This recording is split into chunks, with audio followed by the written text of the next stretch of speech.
How do we logically determine the value of factors of production, like tools, labor, and land, when they don't provide direct satisfaction? At first glance, this might seem like a problem, but then you realize we only make stuff because consumers want stuff. Carl Menger solved this in 1871. Value flows backward, not forward. Inputs derive their value from the consumer goods they help produce. When you listen to progressives talk about business, they make it sound like entrepreneurs say, "This cost me $100, let's add a markup."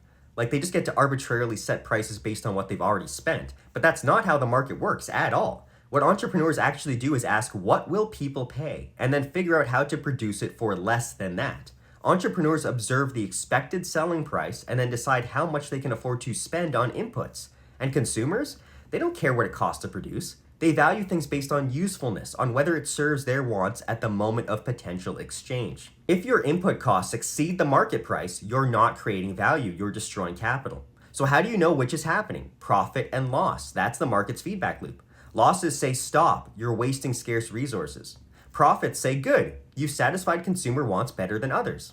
As Mises said, it is ultimately always the subjective value judgments of individuals that determine the formation of market prices. That's imputation. Value is imputed from the final consumer back to the inputs, land, labor, and capital. And not just any value, but marginal value. What does that mean? Well, you can check out my video on marginal utility for the full rundown, but in short, think coffee.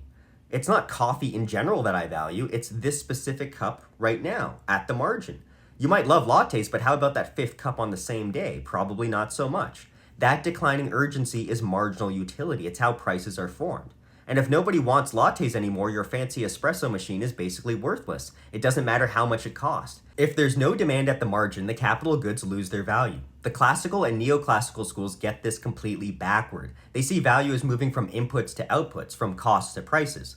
But as Menger and the Austrian school rightly emphasized, it flows the other way around. Rothbard extended this insight, pointing out that you don't value something like steel for its own sake, but because it helps make cars, which people want. Its value is imputed from the anticipated value of those final goods.